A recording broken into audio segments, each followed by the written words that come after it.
Hey, Coach, appreciate the time. Scott Church and Stream Punk Soccer. You look at sometimes individual moments in a season. Goody Torrance in 2021, Campeones Cup 2022, CF Montreal last year. Late season jump starts. Could James Sands be the 2024? Thanks. That's down to us, right? We just said that exactly that message in the locker room is we decide whether this is the moment that gets us back on track, reignites us, inspires us. You know, I was part of the group that won MLS Cup in 2021 when Goody put that free kick in, and you know, I remember that moment. I remember Campeones Cup when we come off the back of a 1-0 defeat against Cincinnati where we scored the only goal in the game and we lost. We beat Atlas and then we went on and beat Red Bull. So the next one is Red Bull away. Tonight I'm really proud of the spirit of the group and the desire and the hunger to not only play against the team that will walk in the league, but also to push it right the way to the last kick. I'm going to go with Justin. Hi, Coach. Justin Egan, the outfield. Can you talk about the defensive game plan today? Leo Messi, one touch in the box. You got to be happy about that. Yeah, I think we had a game plan that we felt would give us the best chance of winning the game offensively. We create many moments, and we had a game plan defensively that we felt would give us the best chance of keeping the superstars quiet. You know, Suarez, Messi, even Campana. He gets the goal, but you've got to keep these guys quiet, and you've got to be able to defend the game, and you've got to protect your goalkeeper, and when they get moments, your goalkeeper's got to produce. And for us it was about denying the space that they get. For us it was about being active and bringing your best individual game in the back. And I thought every player that started the game and the subs that come off the bench gave us a chance of getting a result tonight. Griffin? Griffin Stevenson, WFB Sports. The official attendance tonight was 44,738. Obviously, a lot of people here not only see you guys, but Lionel Messi. What do you have to say for those fans that usually might not come out to watch the team but came today? I hope they enjoyed the game. I hope we played attacking football. I hope they see the level of the league is really exciting. Two teams that are both attacking each other, end-to-end game. I was proud that we created many chances in the game, and the one thing I will say is our supporters section and every New York City fan that came out tonight pushed us right to the end. They supported us throughout the game. They really give us life and energy. When the shout comes for the opposition, I love the fact that our fans sang over it as a really proud moment, because I've seen different in other stadiums where you go away and you can hear the opposition's players' names being sung and the Messi shout is ringing around the stadium. And it started off in the first half, and I could hear the New York fans sing over it, and it's I love that. That tells me that we have a real heartbeat, a real soul in our football club, and that I think that is what will be the inspiration for the moment to give our season a kickstart, is seeing all the New York fans tonight come out and really be behind us and have a desire. One thing I will say, and I hope you guys can print this and make sure our fans see it, I love the tifo. The tifo was something that really, really gave me spirit before the game. John, and then we'll go with Shane. Hey, Coach. John Bainey, Footy Banter.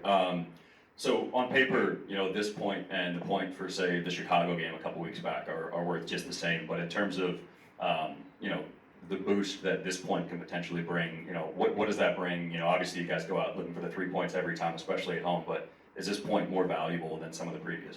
Yeah, that's a really good question, because I totally agree, right? They have the same value on the league table, but the inspiration and the enthusiasm and the belief that it can give you, getting a point against the team that are far out in front, getting a point when you play well but you don't get what you feel you deserve, and then you give a goal away in a moment. We were 1-0 down on a moment. I thought we dominated the majority of the game, and a lot of their possession was in areas where we fed off and we got goal chances from.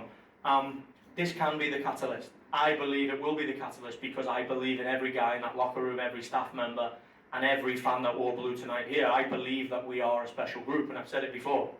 We didn't start well this season, and I said it then. And then we had a run where we were incredible, and I said it then. And now we're in a moment that, isn't exactly what we want it to be. But Wednesday was a difficult night, really difficult. The reality of Wednesday was it was a freak result. But the actual result and delivering that in front of our fans is painful for every player in there and every staff member. So to give them something that I hope gives them a real lift and actually gives them the real spirit that we can go on. Going into a Red Bull game away, you know, it's almost like the script is written, right? But the reality is we got to deliver. We're going to go Shane and then Jacob. Hey coach, there was 9 yellow cards today, not including the sending off for their assistant coach. Did you, looking on at the sideline, did you think it was a feisty kind of game? I know there was, I think, 5 cards in 8 minutes in the second half. It seemed to get quite heated at times.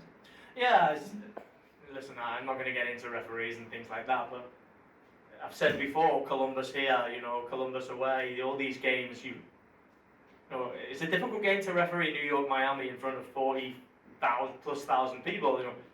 I thought there was some yellow cards. One thing I did think was the first moment of the game where Messi gets the free kick, I thought was a cheap moment. But the referee has to ref. It's fast, and he misses moments, and he gets moments right. We're not, you know, we all make mistakes, so it was disappointing for us because I think we lost Tanis Lajevic and I think we lost Santi Rodriguez for the derby, which is difficult for us. But at this stage of the season, with so many games, those things happen. Hi, Coach. Jacob Schneider with Goal.com. James' equalizer in the 95th minute, obviously a booming header. It's a big moment for him. But for his season as a whole, for everything that's built up to this moment, his experience abroad, his experience with the U.S., you know, what does it mean to see him finally get that goal and, you know, lead the team on his back to secure a point? Yeah, it's really important for us, and it's, you know, he should be really proud. He's a homegrown here. He is our player. He is somebody that this year, I think he's really shown his quality. I think if you look at data and the statistics of his game, he wins the most tackles, the most duels, he regains the most balls in MLS. And that is a huge thing to have in your team because, you know, I actually think if he's not on 4 yellow cards, I don't think the goal happens because I think he makes a play and maybe a foul, maybe a win, but he's so 50-50 of trying to make a play on Messi that he can't really touch him and try and make a play because he doesn't want to maybe gamble on the yellow card. And I can't say, you know, I can't speak highly enough about James Sands. He is a top player. He is New York through and through. And, you know, sometimes I think these moments are written, right? For James Sands to score the equaliser against Miami here is a really good moment for us, but it's an opportunity for us.